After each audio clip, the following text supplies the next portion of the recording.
Aux confins du monde des hommes, il existe une frontière imaginaire. Les enfants loups se trouvent de l'autre côté, là où l'être humain retourne vers l'animal, qu'il fut jadis. Les enfants sauvages appartiennent tant à la littérature qu'à notre histoire. Aujourd'hui, comment pourrait-il encore exister, alors que les espaces vierges ont disparu?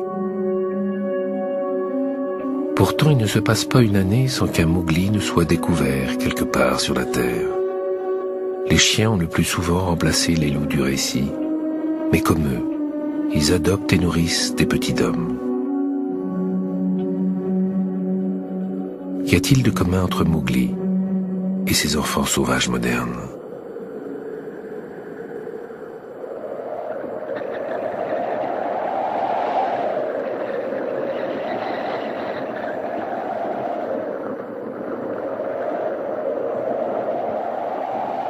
En février 2002, à l'orée d'une forêt roumaine, un berger découvre un enfant caché dans un carton, en train de manger la tête d'une charogne. Il semble incapable de s'exprimer de manière compréhensible.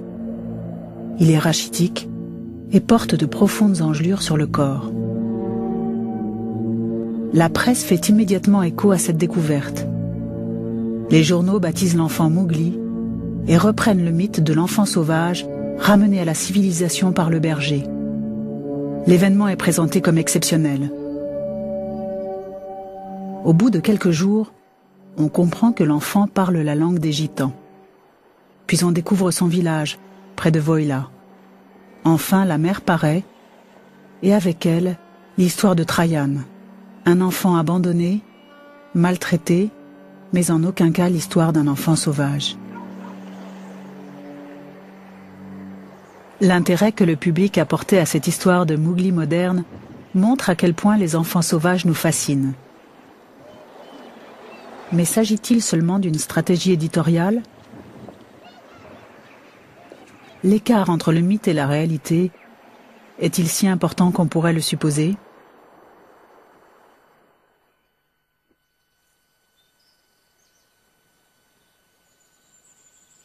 En janvier 1800, Victor est découvert dans une forêt de l'Aveyron.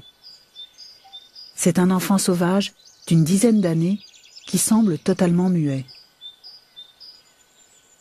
Le docteur Itard, de l'Institut des sourds et muets de Paris, voit en lui une occasion unique d'étudier un être humain vierge de toute civilisation. Durant 10 années, il se consacre à son éducation. Dans ses carnets, Itard évoque leur première rencontre. Il mord tous ceux qui l'approchent, court à 4 pattes, fait ses besoins là où il se trouve. Sauvage ou retardé mental, la question divise les scientifiques. En éduquant Victor, le docteur Itard entend démontrer la prédominance de l'acquis sur l'inné. En 5 ans, l'enfant sauvage perd son allure animale. Il apprend à lire et à écrire quelques mots, mais il ne parlera jamais réellement. À partir de 1811, Itard se désintéresse de son élève, qui sombre alors peu à peu dans la débilité et l'anonymat. Victor s'éteint à Paris, oublié de tous, à l'âge d'environ 40 ans.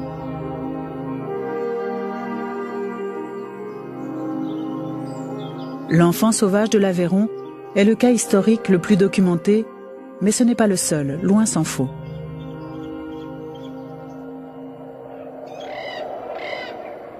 Depuis l'Antiquité, à mi-chemin entre l'homme et l'animal, les enfants sauvages n'ont cessé de jalonner notre histoire.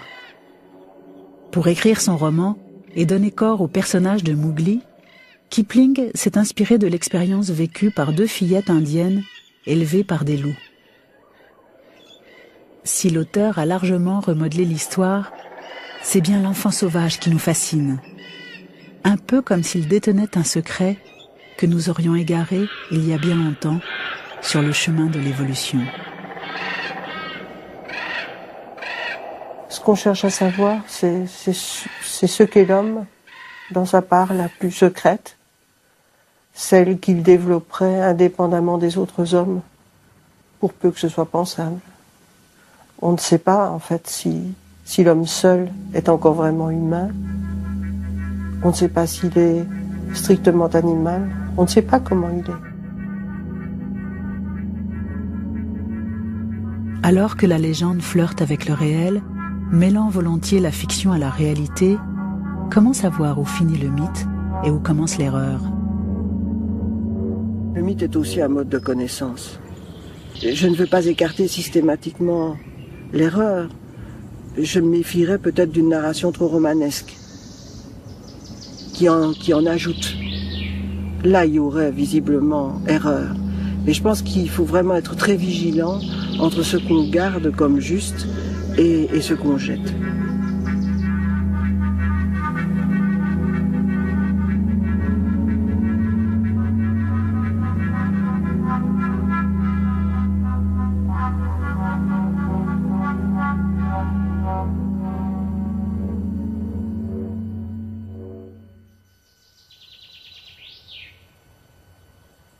L'angoisse d'abandon intervient très fort, à mon sens, dans la fascination qu'entraîne la découverte d'un enfant qui a subi un isolement prolongé. Chacun pense que la chose n'est pas imaginable. On cherche tout de suite des responsables. Je pense qu'il y a beaucoup de projections dans l'attitude des gens à cette occasion-là. Mais il y a aussi, me semble-t-il, une part de relation au primitif, avec des positions très nettes de la part de ceux qui parlent des enfants sauvages. Ils imaginent l'origine du monde, l'origine de l'humanité comme à améliorer radicalement, ou à l'inverse, à la manière rousseauiste, ils pensent que l'origine était le meilleur des mondes. Et donc l'attitude vis-à-vis de la solitude et de l'isolement, elle est tributaire de ces deux modes de pensée.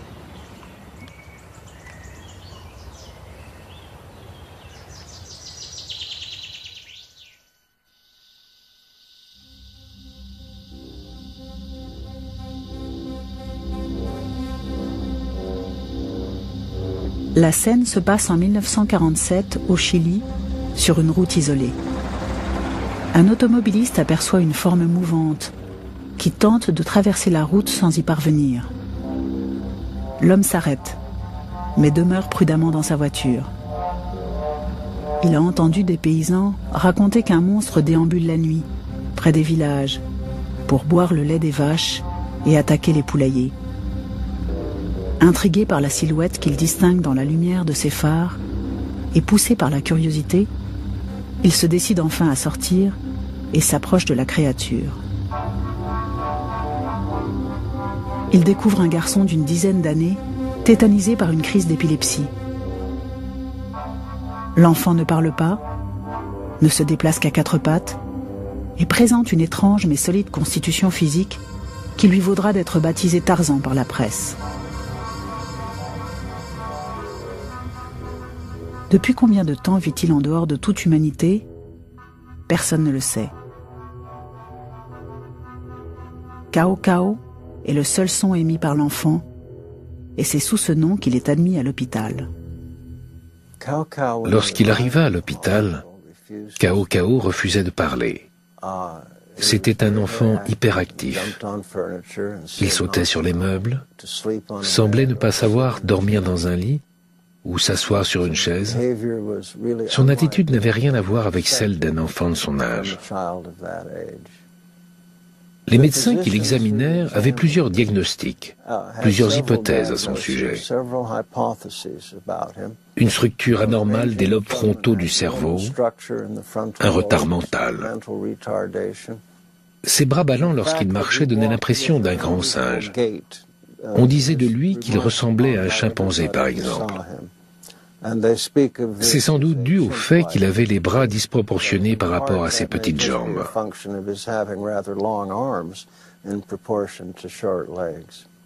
Son visage était plus neutre, moins expressif que ce qu'on pouvait en attendre. Il semblait incapable de communiquer le moindre état. Sa physionomie, pourtant, ne révèle rien de particulier. Pas de cicatrices, Pas de marques sur le corps.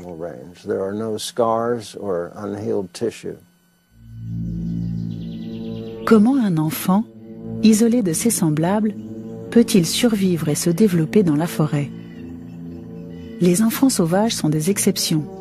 Si certains vivent seuls, d'autres sont recueillis par des loups, des ours, des singes ou même des lions. Pour subsister, il leur faut s'adapter à la vie des animaux qui les élèvent.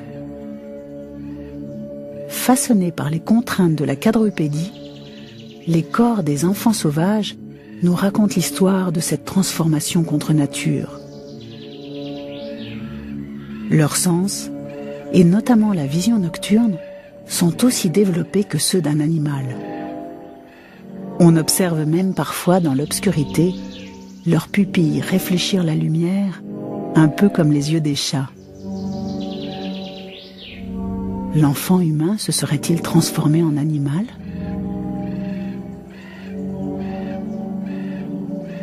La question de la quadrupédie est extrêmement complexe. Les enfants sauvages ont été réputés quadrupèdes au moins jusqu'à Linné, et quels que soient les témoignages apportés, puisque Linné les définit il définit l'homme sauvage comme quadrupède, hirsute, donc velu, au sens strict, et muet. Mais l'expérience semble attester que les enfants sauvages ne sont pas des quadrupèdes complets. Ils marchent plus souvent semi-redressés, et je dirais dans une position assez proche de celle qu'adoptent les primates quand ils s'appuient sur les phalanges.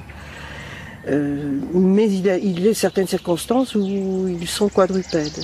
Alors, dire que les enfants sauvages élevés par des animaux sont plus spontanément quadrupèdes et ceux qui ont grandi seuls plutôt redressés, je ne m'avancerai pas jusque-là. Les détails que l'on possède ne permettent pas de le dire vraiment. En fait, la quadrupédie entre aussi dans un débat scientifique de l'époque à propos de la bipédie de l'homme, et on sait à quel point cette bipédie est elle-même mythifiée quand on pense à la manière dont nous représentons notre propre préhistoire.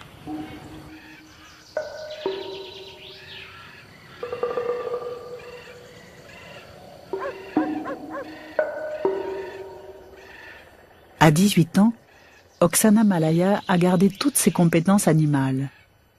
Le comportement humain qu'elle a indéniablement acquis durant ces 10 dernières années ne s'est pas substitué à son animalité. Les deux cohabitent encore en elle. Les enfants sauvages qui sont recueillis par des animaux deviennent ces animaux, ils apprennent à être ces animaux. L'enfant humain est un enfant qui est très doué en apprentissage. Rousseau parlait de la perfectibilité de l'homme. C'est un peu de ça dont il s'agit. L'enfant qu'on retrouve parmi les bêtes n'est pas un enfant sans contact. C'est un enfant qui a noué d'autres liens, d'autres affects, d'autres apprentissages et qui a développé d'autres compétences. Oksana a 3 ans lorsque ses parents, totalement ivres, l'oublient dans les rues d'une ville d'Ukraine. Dans la nuit, elle réussit à retrouver seule sa maison, mais la porte est close et personne ne vient lui ouvrir. Oksana se couche donc dans la niche de la chienne et s'endort avec elle. Elle y restera pendant 4 ans, ignorée des adultes. Progressivement, elle devient, selon ses propres mots, une fille chien. Elle ronge des os, se nourrit des restes, perd l'usage de la parole et se met à aboyer.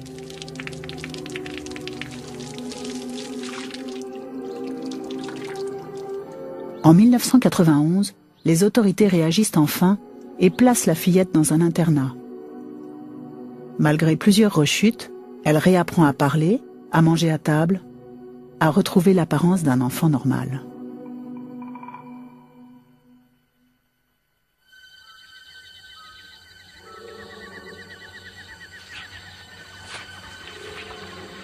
Mais la rencontre avec l'homme est souvent brutale et parfois même tragique. En 1920, les habitants de Godamouri, un village indien, racontent avoir vu une créature fantastique rôder dans la forêt avec les loups. Ils l'appellent Manouche Baga, ce qui signifie esprit humain, et ils en ont très peur. La rumeur court aux confins de l'Empire des Indes et parvient jusqu'au révérend Singh. Convaincu que toute créature est l'œuvre de Dieu, le missionnaire engage quelques chasseurs et se met à l'affût, bien décidé à battre en brèche toutes ses croyances païennes. Je pense que quand les enfants sauvages sont mis en présence d'êtres humains, ils en ont peur parce qu'ils sont en attitude d'animal chassé, tout simplement. Même s'ils n'ont pas été élevés par des animaux, ils sont sans cesse aux aguets d'une menace qui pourrait leur faire craindre pour leur vie, tout simplement. Et je pense que leur apparence leur est très étrangère. L'enfant sauvage n'est pas un enfant qui a l'occasion de confronter son image à un miroir, tout au plus à un plan d'eau. Et je crois que s'il est avec des animaux, il va plutôt chercher ce qui en lui ressemble à l'animal que chercher ce qui en diffère, pour peu qu'on puisse le supposer. Je crois que la part de conscience n'est pas liée à l'apparence qu'on donne aux autres, et que s'ils rencontrent un être humain, ils ne se disent pas « mon Dieu, un semblable ». Sûrement pas. Mais plutôt, qu'est-ce que c'est ?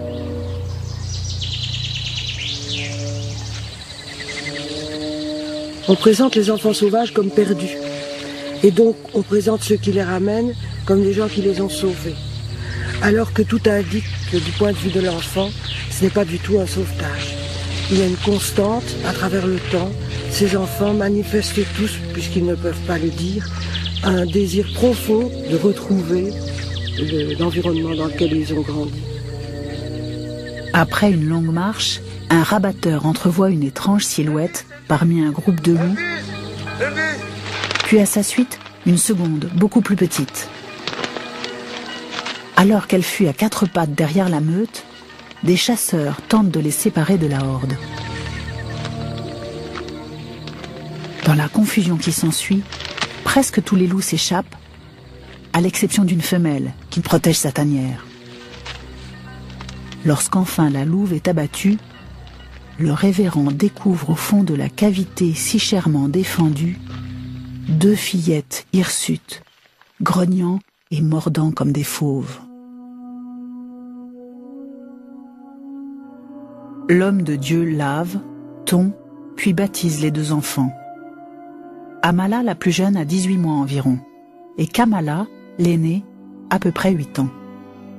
Les 2 petites filles se blottissent en permanence l'une contre l'autre et se réfugient ensemble dans un sommeil protecteur. Le révérend les emmène à l'orphelinat de Midnapur 1 semaine après leur capture. Sa femme soigne leurs plaies et parvient à leur faire boire un peu de lait. Malgré les soins qu'on leur prodigue, Amala et Kamala refusent la présence des autres enfants, auxquels elles préfèrent la compagnie des chiens. Du point de vue de la culture, du point de vue des hommes, perdre un enfant, ça reste perdre une part essentielle du groupe, ça reste perdre le futur du groupe. Et donc il faut à tout prix le rapatrier et le rendre semblable aux autres. Donc lui incorporer les normes. Et c'est les raisons pour lesquelles on les voit aussi très tôt affublés d'attelles pour les contraindre à se tenir droit, obligés de manger ce qu'on leur donne et certains en meurent. C'est une situation tout à fait bouleversante. À plusieurs reprises, le révérend tente de communiquer avec Kamala. Mais évidemment, elle ne parle pas. Comment pourrait-il en être autrement? Il espère peut-être réveiller en elle le souvenir d'un langage antérieur à sa vie sauvage. Il pense peut-être que la parole lui viendra spontanément. Au XIIIe siècle, Frédéric II von Hohenstaufen se demandait quelle langue un enfant parlerait en dehors de tout apprentissage. Il isola un groupe de nouveau-nés et imposa aux nourrices le port d'un bâillon afin que les enfants n'entendent aucun mot d'aucune langue. Cette expérience cruelle laissa l'empereur perplexe. Non seulement les enfants ne prononcèrent pas la moindre parole, mais tous dépérirent jusqu'à mourir l'un après l'autre. L'histoire des enfants qui auraient été isolés à la suite d'une décision d'un souverain me semble insister sur le lien privilégié des souverains avec le monde de la nature, et aussi avec le fait qu'ils sont au-dessus des lois. Ils peuvent se permettre l'expérience interdite. Mais ces histoires me font aussi songer à la volonté de savoir qui tenaille les hommes et qui les pousse à aller au-delà parfois de toute éthique pour en connaître davantage, alors même qu'ils ne font que nous donner des informations sur les expérimentateurs plus que sur ce qu'ils expérimentent. Pour le révérend Singh, ce qui importe le plus est d'apprendre aux 2 filles loups à manger convenablement, à s'habiller et à marcher. Comment s'y prendre alors que leurs genoux, totalement sclérosés, sont incapables du moindre mouvement de flexion? Sa femme, Madame Singh, est parvenue à approcher puis masser Kamala en l'incitant à prendre chaque jour la nourriture de sa main. Le révérend, quant à lui, a l'idée de poser un biscuit sur une table, hors d'atteinte de la fillette, afin de l'obliger à se redresser en prenant appui sur le rebord. Lorsque l'enfant y parvient, il recule un peu plus le biscuit, espérant ainsi contraindre ses articulations à retrouver la souplesse indispensable à la station debout.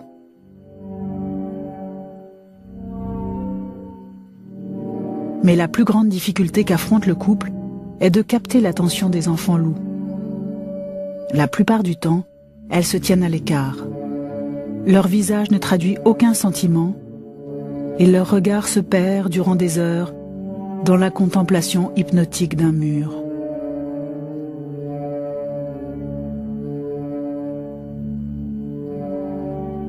Aujourd'hui, à propos d'Amala et Kamala, des psychiatres évoquent volontiers des symptômes autistiques. Est-ce l'isolement qu'elles ont subi qui a engendré cet étrange comportement? Dans les années 70, Bruno Bettelheim affirmait que les enfants sauvages n'existaient pas, qu'ils étaient simplement des autistes profonds abandonnés par leurs parents. En quoi ce rapprochement que l'on a établi parfois entre les enfants sauvages et les enfants autistes est-il juste?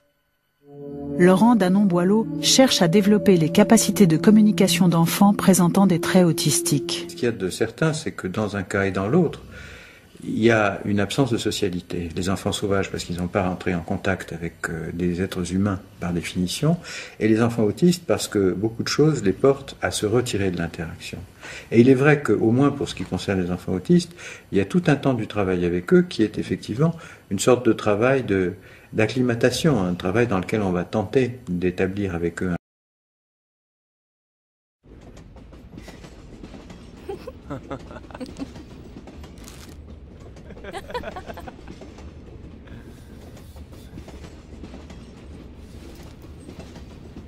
Wish your chicken was bigger, the long chicken and three.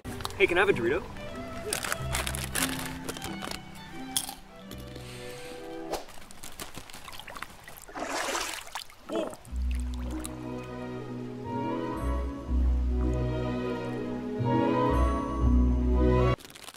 Nice catch. Mom, Dad, this is Cindy. Cindy, yes. So nice to meet both of you. It's nice to meet you finally. Travis has told us so much about you. All good things, I hope. Yes, of course. Good. Please, Thank welcome. you. Oh, Mom, no.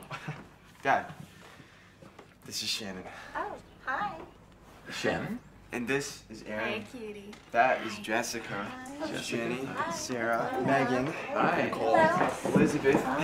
Axe. Using mine. Relax. I'll have this all cleaned up. I'll make you a nice dinner. Love you. Bye. Bye, baby.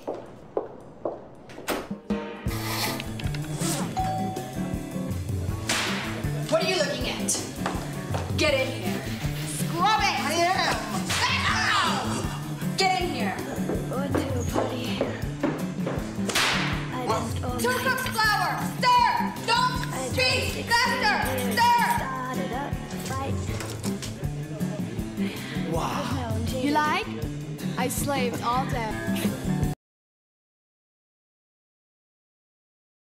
un lien, ou plus exactement de les laisser s'approcher de vous et éventuellement d'organiser des choses extrêmement ténues dans la relation. Oh, c'est moi. On apprend à Émilie à nager. Et là, tu sais ce que c'est? La question du toucher est décisive, évidemment. Je veux dire, les enfants sont touchés. Il y a même des méthodes qui viennent des Indes dans lesquelles il y a tout un toucher de l'enfant immédiatement à la naissance. Et puis, on sait bien quand même qu'il y a beaucoup d'émotions qui passent par le toucher. Le toucher, à la fois, c'est important pour les échanges affectifs, mais c'est également très important pour avoir le sentiment d'unité, un sentiment de, si vous voulez, d'être un lieu qui peut accueillir des choses et construire des affects, des représentations, des actions.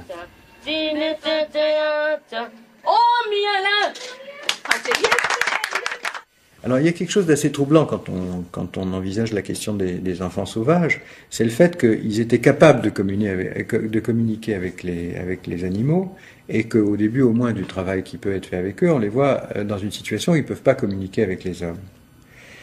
A priori, c'est incompréhensible. On aurait plutôt envie de dire que ce serait normal qu'ils puissent communiquer avec des gens qui leur ressemblent qu'avec des animaux qui ne leur ressemblent pas.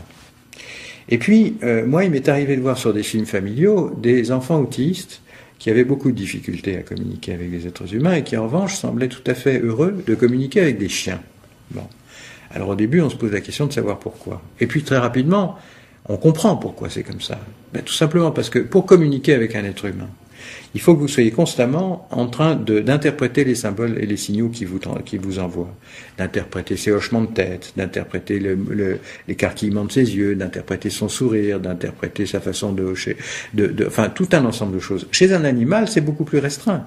Donc si vous avez du mal à organiser une réponse en fonction des signaux qu'on vous envoie, on comprend que moins on vous en envoie et plus c'est facile de l'organiser. On comprend donc que ce soit plus aisé, paradoxalement, de communiquer avec un chien que de communiquer avec un être humain. Le visage d'un chien est quand même beaucoup moins expressif que celui d'un homme.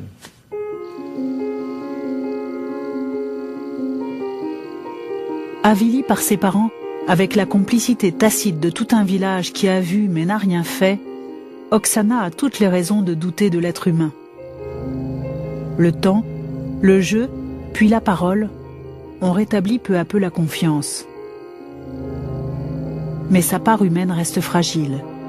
Elle dépend pour l'essentiel de l'attention et du soin que lui portent ses éducateurs.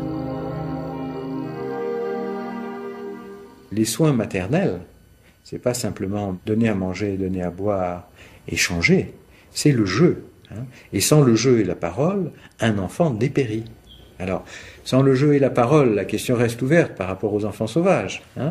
Mais en tout cas, sans le jeu, c'est-à-dire sans la possibilité d'organiser quelque chose qui ne soit pas nécessairement et uniquement lié à la question de la survie. Après 2 années à l'hôpital, Cao Cao a la chance immense d'être adopté par son orthophoniste, Bertha Riquelme. En revenant parmi les hommes, il retrouve une mère. Avec elle, il apprend à parler, à écrire et à compter. Dès lors, ses progrès sont constants et spectaculaires.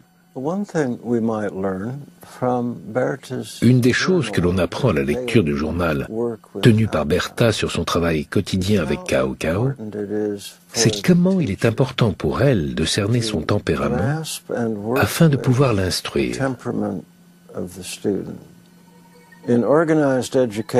En général, dans un processus d'éducation, on s'attend à ce que l'élève s'habitue au maître. Mais ici, c'est le contraire. Et là, c'est un challenge. Bertha travaille vraiment dur pour connaître l'état émotionnel de Cao Cao afin de lui enseigner l'arithmétique et le langage. Soigné par Bertha, Cao Cao ressemble un peu plus chaque jour à un être humain.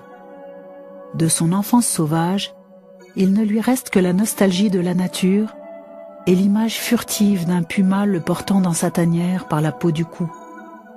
Il n'a aucun autre souvenir de sa vie dans la jungle. L'amnésie est si complète qu'il commence le décompte des années de sa vie à partir de sa rencontre avec Bertha. Parlait-il avant son abandon ? Quelles traces lui reste-t-il de son passé ? Toutes ces questions demeurent sans réponse. Il est extrêmement difficile de juger la part d'inné, la part d'acquis Chez un enfant sauvage, comme chez toute personne d'ailleurs, on a affaire à des individus, c'est toujours un peu délicat de généraliser. Et en l'occurrence, pour les enfants sauvages, on a bien rarement des informations suffisantes réunies sur leur passé et sur leur vécu pour pouvoir estimer ce qui est normal et ce qui ne l'est pas.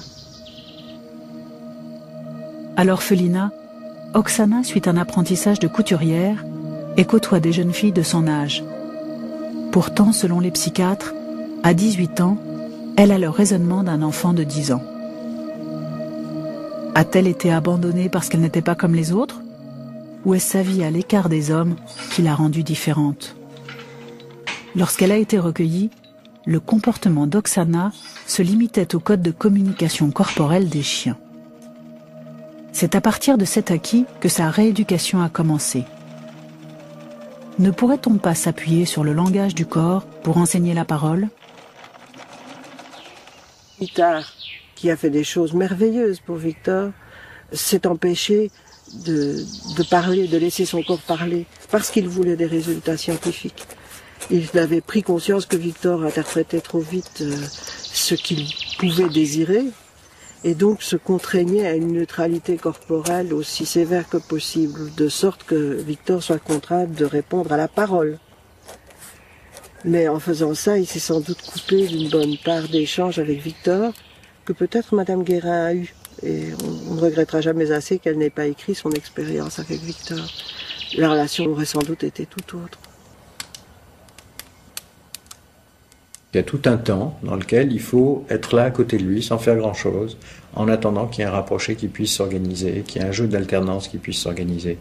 Alors, il y a d'autres gens qui vous diront, et en un sens ils n'ont pas tort non plus, que si on attend, on peut attendre très longtemps et qu'il ne se passera rien. Et je crois que, aussi paradoxal que peut sembler ce que je vais dire, je crois qu'il faut les deux.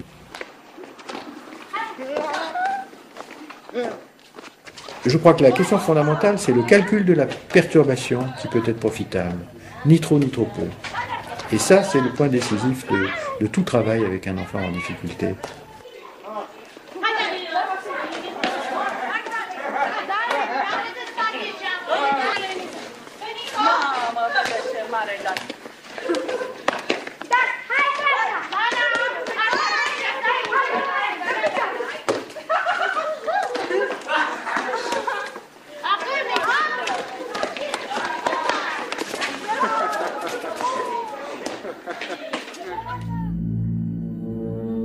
Cao Cao avait 10 ans et était totalement muet lorsqu'il a été retrouvé.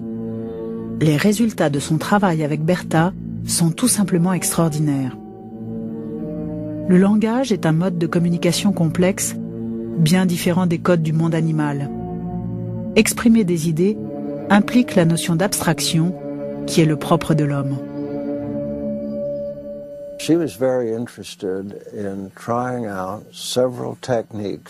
Bertha essaya différentes techniques qu'elle connaissait, susceptibles d'aider Cao Cao à parler. La technique dite du conditionnement, par laquelle la personne apprend à associer un mot et un concept à l'aide de récompenses. Un bonbon, par exemple. Mais il y a d'autres théories selon lesquelles le langage a une structure profonde.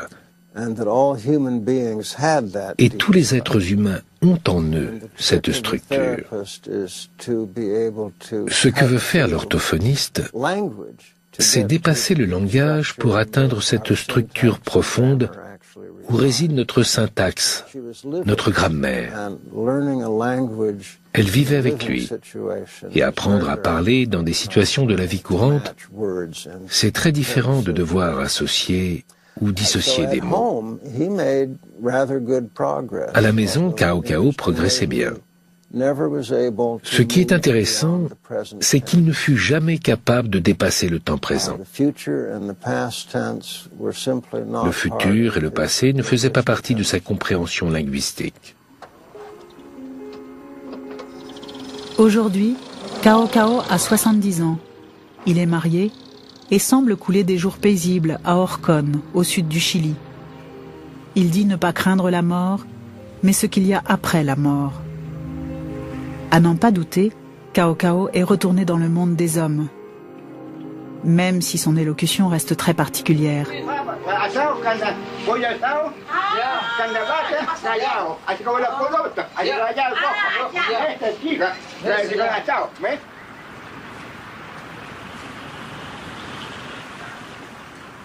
Il y a évidemment une autre question qui est une question très importante, c'est la question de savoir jusqu'où on peut apprendre à parler, jusqu'à quel âge est-ce qu'on peut apprendre à parler, et jusqu'à quel âge est-ce qu'on peut apprendre à communiquer. Alors, il est vrai qu'il existe des âges à partir desquels ça devient plus difficile. Mais le fait que ça devienne plus difficile ne veut pas dire que ce soit impossible. Il est vrai que c'est plus facile pour un enfant d'apprendre à parler avant 7 ans qu'après. Mais moi, j'ai connu des enfants qui parlaient très peu à 6-7 ans et qui, progressivement, ont appris à parler. Alors, quant à dire que lorsqu'ils ont su parler, ils parlaient comme les autres enfants, non. Il reste des différences, mais ils sont capables à ce moment-là de communication et de langage oral. Alors que Cao Cao s'exprime presque normalement, Kamala ne parvint qu'à nommer des objets familiers tout en les pointant du doigt. Victor, lui, ne parla jamais. Tous les enfants sauvages ne sont pas égaux devant l'apprentissage. L'âge ou l'environnement affectif sont-ils seuls en cause? Plusieurs années sans langage peuvent-elles provoquer des déficits cérébraux? Nous ne savons rien de la structure mentale de Victor ou de Kamala. Mais peut-être pouvons-nous chercher des réponses en observant comment fonctionne le cerveau d'un enfant normal lorsqu'il apprend à parler. Le cerveau est un fantastique organe d'apprentissage. Je pense que s'il est normal, il va apprendre. On a vu des gens avec des bras coupés, des jambes coupées qui apprennent à dessiner avec la bouche. On a vu des gens faire des choses extraordinaires. Donc ça, c'est pas le problème. La question est souvent la motivation. Est-ce que un enfant qui a été abandonné trouvera la motivation en lui pour se retourner vers les autres et apprendre ce nouvel environnement? Et je crois que ça, c'est peut-être la question chez les enfants sauvages, c'est-à-dire est-ce qu'ils ont envie de s'insérer dans cette communauté? Si leur cerveau est normal, il n'y a pas de raison qu'ils n'apprennent pas.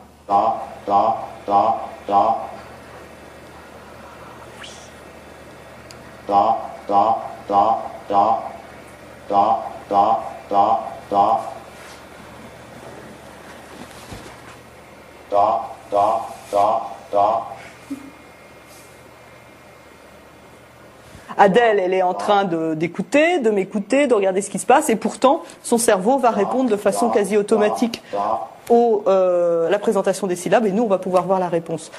Donc, avec cette technique, on peut voir précisément que ce sont des régions très spécifiques à la parole qui réagissent pour les syllabes.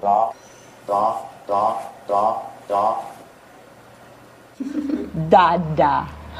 Oui.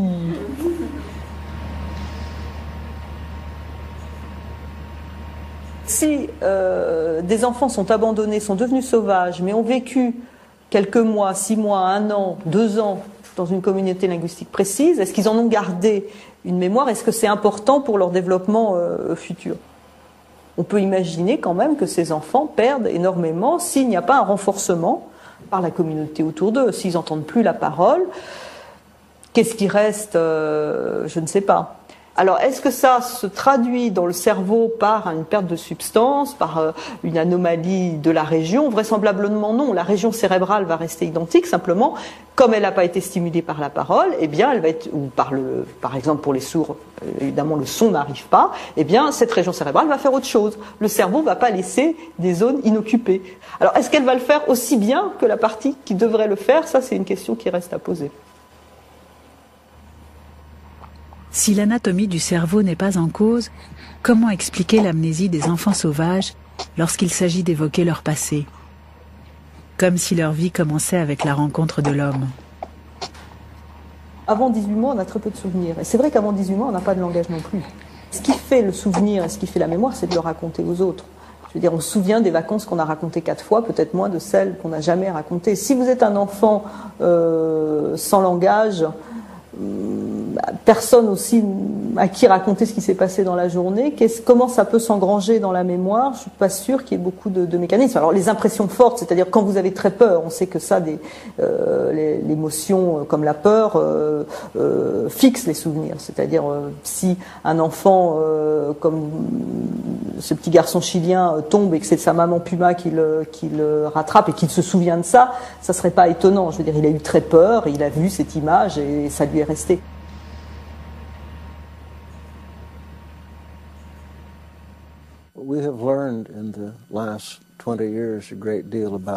On a beaucoup appris ces 20 dernières années sur la mémoire, spécialement celle des enfants.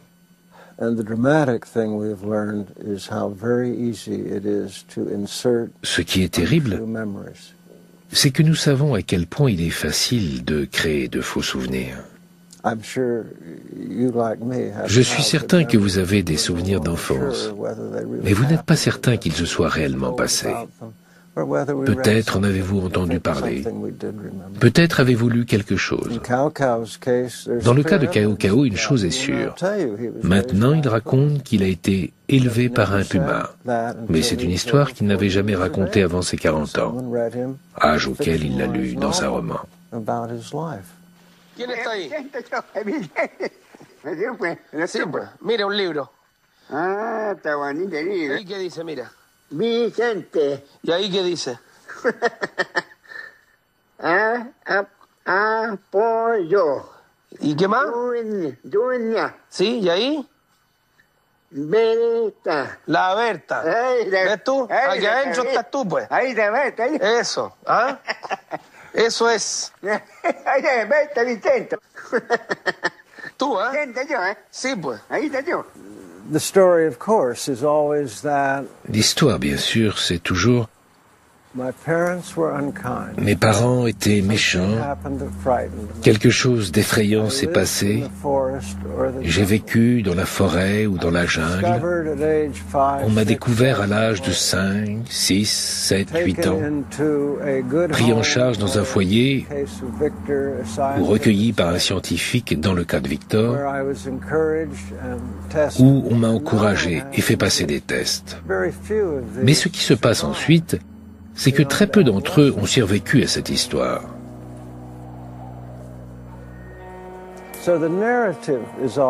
Donc, en un sens, oui, des histoires racontées sont souvent semblables.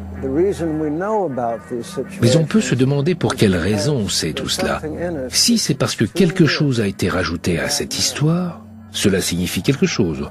On re-raconte l'histoire. On a rajouté des morceaux d'histoire, des choses incorrectes.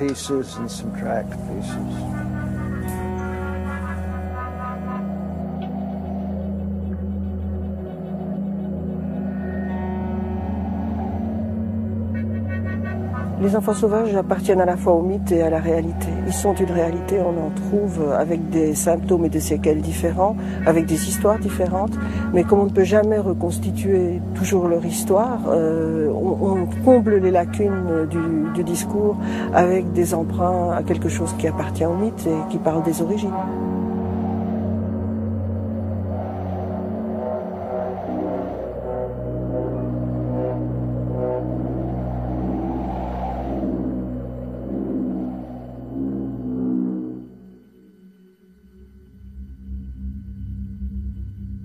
Les fillettes indiennes furent finalement séparées par la mort. Amala, la plus jeune, décéda 1 an après leur capture. Définitivement seule, Kamala se réfugia un peu plus encore dans l'isolement. Pourtant, c'est à partir de cette date qu'elle cessa de n'être qu'un animal. Ce jour-là, pour la première fois, elle exprima une émotion au travers de ses larmes. Durant les 7 années qui suivirent, elle parvint à se tenir debout et même à faire quelques pas. Elle apprit à manger avec une fourchette et réussit à prononcer le nom d'une 50aine d'objets. Était-elle plus humaine pour autant? Au-delà des pulsions primaires que sont la joie, la colère ou la peur, que pouvait bien ressentir cette petite fille? Comment raconterait-elle son histoire? Kamala est morte en 1928 de la même maladie des reins qui avait tué sa sœur 7 ans auparavant.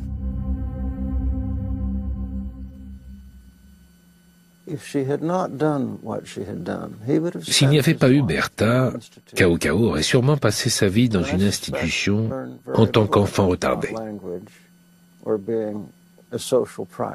Je pense qu'il n'aurait pas appris à parler. Il aurait été très peu socialisé.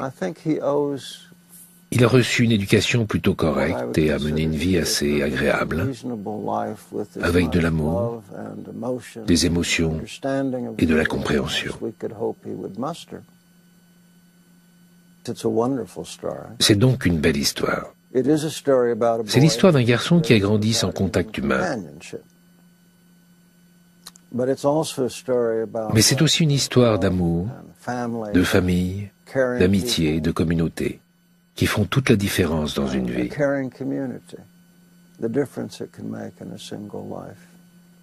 Aló, allá, aló, allí está Vicente Caucao, aló, otra vida, allí está Vicente Caucao, no, allí, no se enoja con esta vida, no se enoja esta vida, no se enoja, contenta, allí, contenta de niña, Lolo. Malgré les 300 années qui séparent l'histoire de Victor de celle de Cao Cao, l'interprétation de leur comportement par la communauté scientifique, tout comme les questions philosophiques qu'elle nous pose, sont extraordinairement semblables. Qu'est-ce qui est acquis? Qu'est-ce qui est inné? Une question impossible à résoudre qui est à l'origine de la psychologie.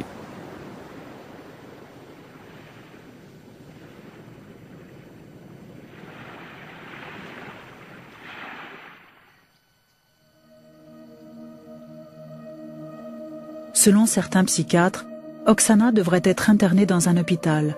D'autres la pensent capable d'une vie autonome. À sa majorité, elle devra quitter définitivement l'orphelinat. Saura-t-elle alors se construire une vie de femme parmi les humains ?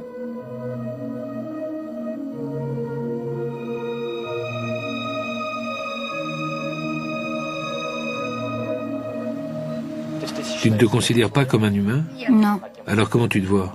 Un être. Quel genre d'être? Un genre d'animal. Tu es un animal? Un être gentil ou méchant? Gentil. Pourquoi? L'homme c'est pire? Ouais. Oui, parce qu'elle m'a nourri et élevé. Elle? La chienne. La chienne? Oui, la chienne. Quand les villageois partaient, c'était elle qui me laissait. Et elle m'allaitait dans sa niche. Qu'est-ce qu'elle t'a appris? Maman, c'est la chienne. Tu l'appelles maman? Ouais. Oksana n'a pas vécu totalement isolée des hommes, bien qu'elle n'ait pas été élevée par eux. La considérer comme une handicapée serait nier la part animale qui vit en elle. Oksana ne serait donc pas une enfant sauvage? C'est une mauvaise question de se demander si les enfants sauvages existent ou n'existent pas. On a effectivement des témoignages. On en a peu, ce qui fait que les historiens eux-mêmes seraient plutôt induits à les mettre en doute. Mais on en a de manière récurrente, certains comportant beaucoup de précision. Dès lors, je pense qu'il ne faut pas mettre en cause leur existence, mais qu'en même temps, tous ceux qui le font parce que ils sont profondément persuadés que l'homme seul ne peut pas exister, que c'est un mythe. Leur position est une position idéologique. C'est pour ça que je dis que la question n'est pas bonne. Ils ont existé dans toute la pensée des hommes, ils ont existé dans leur expérience vécue, ils ont été perçus comme tels, et on en a parlé, on en a écrit, on a bâti des choses là-dessus. Donc ils ont une existence dans notre culture. Mais en tant qu'individus, on ne doit pas leur poser la question de savoir s'ils sont vrais ou faux, évidemment. Il y a là un phénomène, tout simplement, même si le phénomène nous gêne.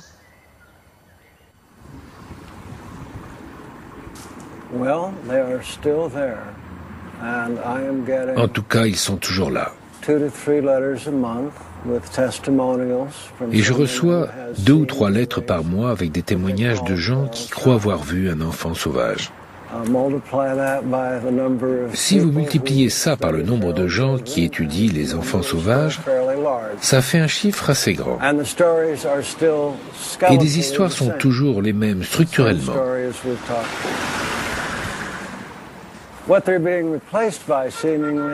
Même si maintenant il s'agit d'enfants élevés par des chiens ou des animaux domestiques qu'on trouve dans les villes, ou bien d'enfants élevés dans un isolement total, nés dans un grenier ou enfermés dans une cave. Au fond d'une jungle ou dans un bidonville, l'histoire est finalement très semblable. L'ensauvagement est une question de survie. C'est la conséquence d'une maltraitance, d'un drame, d'une souffrance. Mieux vaut parfois l'humanité du monde sauvage que la sauvagerie de l'humanité.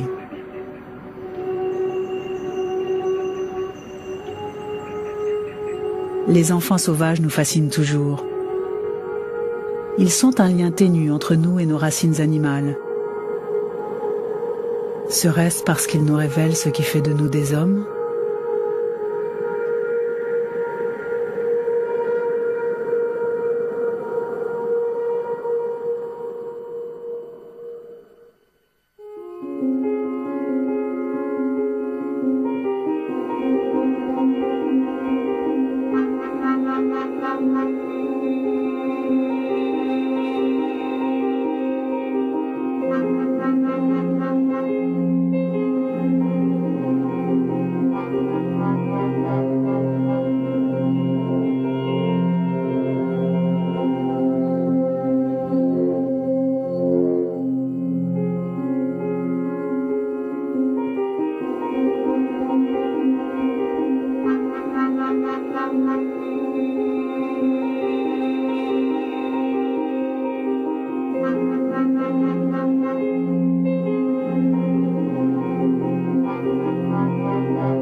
Wish your chicken was bigger. The long chicken and 3.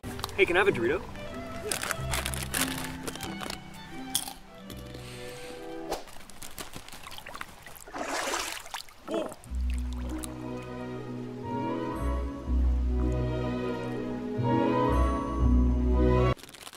Nice catch. Mom, Dad, this is Cindy. Cindy, yes. So nice to meet both of you. It's nice to meet you finally. Travis has told us so much about you. All good things, I hope. Yes, of course. Boy. Please, Thank welcome. you. Oh, Mom, no. Dad, this is Shannon. Oh, hi. Shannon? And this is Aaron. Hey, cutie. That is Jessica. Jenny, Sarah, Megan, Hi. Nicole, Elizabeth. Axe using mine. Relax. I'll have this all cleaned up. I'll make you a nice dinner. Love you. Bye. Bye, baby.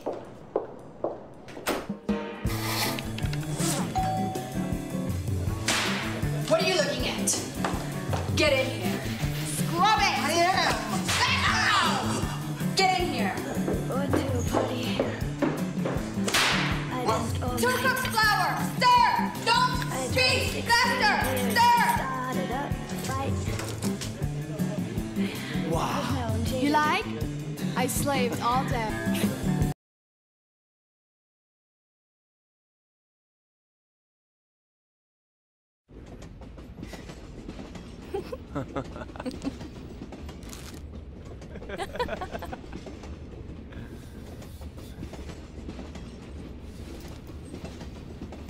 Wish your chicken was bigger. The long chicken and 3. Hey, can I have a Dorito?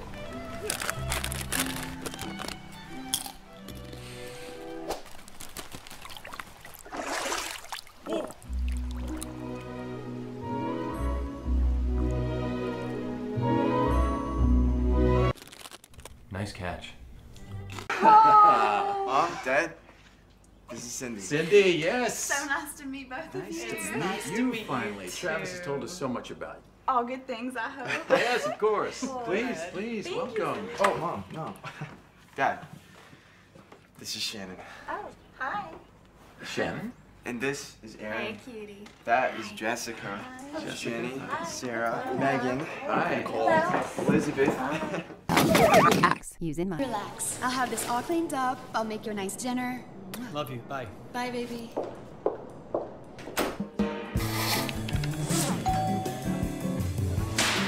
What are you looking at?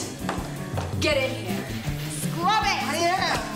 Ow! Get in here. Two cups flour. Stir. Don't speak. Faster. Stir. Wow. You like? I slaved all day.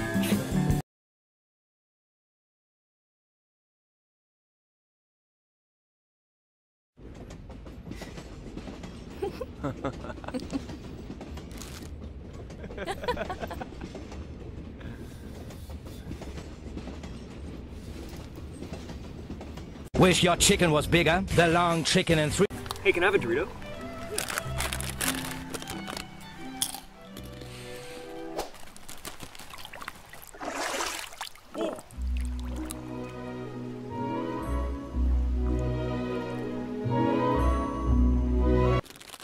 Nice catch. Mom, Dad, this is Cindy. Cindy, yes. So nice to meet both of you. Nice to meet you finally. Travis has told us so much about you. All good things, I hope. Yes, of course. Please, Thank welcome. Oh, Mom, no. Dad, this is Shannon. Oh, hi. Shannon? And this is Aaron. Hey, cutie. That is Jessica. Jenny, Sarah, Megan, Hi. Nicole, Elizabeth. Axe using mine. Relax. I'll have this all cleaned up. I'll make you a nice dinner. Love you. Bye. Bye, baby.